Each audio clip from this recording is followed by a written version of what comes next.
যেখানেই থাকো বন্ধুরা, আশা করি সবাই ভালো আছো। দেখো, আজ সকালে চা খাওয়ার পর এখানে একটা কি সুন্দর জিনিস বের করেছি। দেখো, 15-20 দিন আগে জল কাপড়ে একটু এলাচ আর একটু আপেলের বীজ জড়িয়ে রেখে দিয়েছিলাম। কি সুন্দর অঙ্কুরিত হয়েছে। এগুলো একটু ভিডিও করে তোমাদের দেখাবো বলে ফোনটা হাতে নিয়েছি।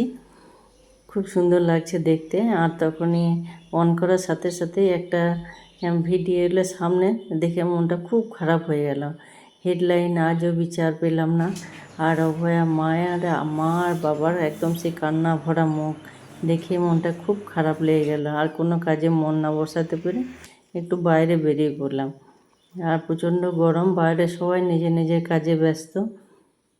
মনে ভাবছি এটা অভয়রা গেল আরও বেশ কিছু বছর আগে। মনে আছে হয়তো অনেকে, যে কেরালার যে মেয়েটি সফটওয়্যার ইঞ্জিনিয়ার মুম্বাইতে থাকতো, মা বাবার সঙ্গে বেশ কদিন কাটিয়ে সে যখন ফিরলো মুম্বাই স্টেশনে রাত্রি 1টা নাগাদ বাবাকে ফোন করলো লাস্ট। তারপর আর ফোন না পেয়ে ওরা যখন দেখলো এক জঙ্গলে পচা গলা পোড়া দেহ, তারা কোনোদিন ভাবতেও পারেনি। আবার এই তো যা রায় কিছুদিন আগে বেরোলো। আর এই যে মেয়েটি, একদম টাটকা ঘটনা, ল কলেজের মেয়েটি কীভাবে অত্যাচারিত হচ্ছে। প্রতিদিন কত ঘটনা এরকম ঘটে, যেগুলো আমরা শুধুমাত্র কয়েকটা দেখতে পাই ফোন খুলে আর টিভির সামনে। এর পিছনে তো অনেক ঘটনা ঘটে, কিন্তু কোনো সুবিচার নাই। একটা মেয়ে সুন্দরভাবে বড় হয়ে মা বাবা কত কষ্ট করে তাদের জন্য, এরপর তারা গিয়ে আর ফিরছে না, একদম শেষ হয়ে যাচ্ছে জীবন।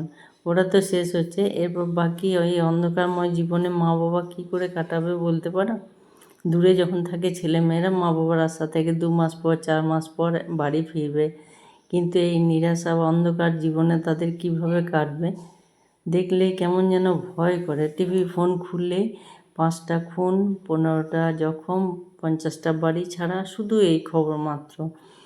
এবার অনেকক্ষণ ঘুরে ফিরে আবার বাড়িতে ফিরলাম। মনটা খারাপ লাগলে একটু বাইরে ঘোরাতে হালকা হলো অনেকটা। আর এখানে আমাদের যে বউ থাকে, ওর বর দেখো পেরে নিয়ে এসছে কতগুলো আম। আমাদের ও বাড়ি এ বাড়ি 2 বাড়িতে প্রচুর গাছের নেশা, আর আমও ধরেছে কত সুন্দর দেখো।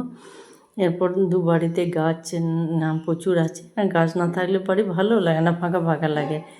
আর এবার যদি মনে করি আমি নিজে ভালো থাকবো, সেটা কিন্তু ভালো থাকা যায় না। বাড়ির সবাই, প্রতিবেশী সবাই যদি ভালো থাকে তাহলে মনটা ভালো লাগে। আমি যতই ভালো থাকি, পাশে যদি কেউ কান্না করে তাহলে কখনো মন ভালো থাকতে পারে না।